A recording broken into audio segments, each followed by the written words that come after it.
بسم اللہ الرحمن الرحیم اللہم رب زدنی علما۔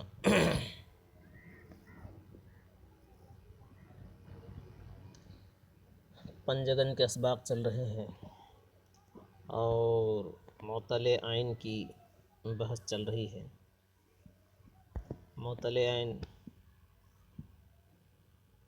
جس میں بکثرت تعلیلات و تغیرات ہوئے ہیں۔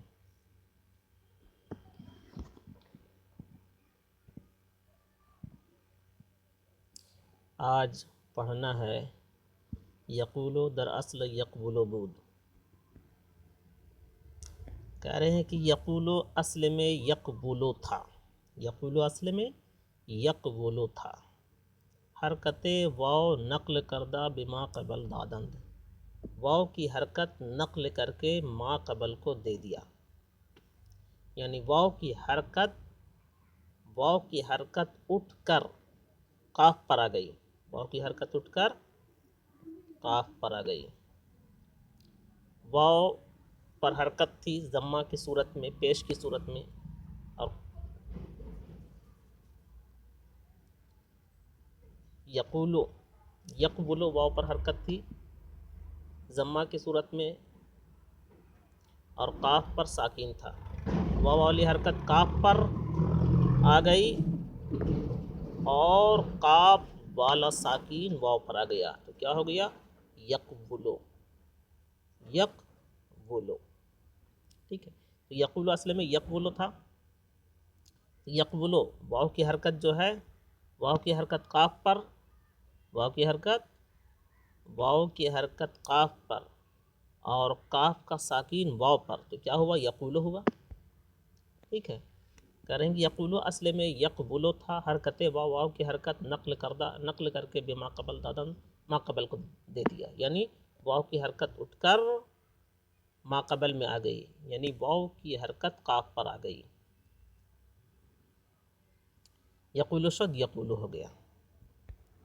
اب کوئی سوال کرنے والا سوال کر رہا ہے کہ یقبلو سے یقولو کیوں ہوا؟ اس کا جواب یہ ہے برائے موافقت باب کی موافقت کے لیے، یعنی تاکہ باب میں تطبیق ہو جائے، موافقت ہو جائے، کیونکہ اس کے تمام ابواب میں تعلیل ہوئی ہے، اگر اس میں تعلیل نہیں ہوتی تو باب میں تطبیق نہیں ہوتی، اس لیے اس پر بھی تعلیل ہونا ضروری تھا۔ تو برائے موافقت باب کی موافقت کے لیے کریں، اگر منظور موافقت باب نبو دے، اگر باب کی موافقت منظور نہیں ہوتا، اعلال نشد تعلیل نہیں ہوتی، یعنی اگر باب کی تطبیق، باب کی موافقت کا منظور، اگر باب کی موافقت کی منظور نہیں ہوتی تو تعلیل نہیں ہوتی۔ زیرا کہ اگر ما قبل واو و یا ساکن باشد، اس کا جواب دے رہے ہیں کیوں؟ کیونکہ اگر ما قبل واو یعنی واو سے پہلے، اگر ما قبل واو اور یا ساکن باشد ساکن ہو، یعنی اگر واو اور یا سے پہلے ساکن ہو تو حرکت برآں ثقیل ندارن، اس پر لوگ حرکت کو ثقیل نہیں رکھتے ہیں۔ حکم واو و یا حکم حرف صحیح باشد، تو اس واو اور یا کا حکم حرف صحیح کے حکم کی طرح ہو جاتا ہے۔ یعنی کہہ رہے ہیں کہ پہلی بات تو یہ ہے کہ یقولو اصل میں یقبلو تھا، اس میں تعلیل اس لیے ہوئی تاکہ باب کی موافقت کی منظوری ہو جائے، یعنی باب میں موافقت ہو جائے۔ اور دوسرا جواب یہ ہے، دوسری وجہ اس کی یہ بتا رہے ہیں کہ اگر باب کی موافقت منظور نہیں ہوتی تو تعلیل نہیں ہوتی، کیوں؟ اس لیے کہ اگر ما قبل واو اور یا ساکن ہو، جیسے دلبن اور زبیون دیکھیے آپ، دلبن ما قبل کیا ہے؟ ما قبل واو کیا ہے؟ ساکن ہے، لام پر کیا ہے؟ واو سے پہلے لام پر کیا ہے؟ ساکن ہے۔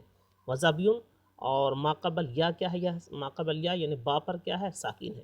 وہی کرے ما قبل واو یا ما قبل یا اگر ساکن ہو تو اس پر حرکت جو ہے ثقیل نہیں ہوتی ہے، اور اس میں تعلیل کی ضرورت بھی نہیں ہوتی ہے۔ دلبن اور زبیون میں تعلیل نہیں ہوئی، کیوں نہیں ہوئی ہے؟ اس لیے کہ اس پر حرکت ثقیل نہیں ہے، اس لیے تعلیل نہیں ہوئی ہے۔ اور دوسری بات یہ ہے کہ یہ حکم جو ہے اور یہ حرف صحیح کے حکم کی طرح ہے، جیسے دلبن اور زبیون یہ حرف صحیح ہے، ٹھیک ہے، تو اگر جس حرف پر بھی واو اور یا سے پہلے ساکن ہو تو وہ حرف جو ہے صحیح کے حکم کی طرح ہو جاتا ہے، یعنی جس طرح صحیح میں جو ہے تعلیل نہیں ہوتی ہے، ویسے ہی وہ جس پر جو ما قبل واو اور یا ساکن ہو اس پر حرکت ثقیل نہیں ہوتی ہے تو وہ بھی صحیح کے حکم کی طرح ہو جاتا ہے، جیسے دلون اور زبیون۔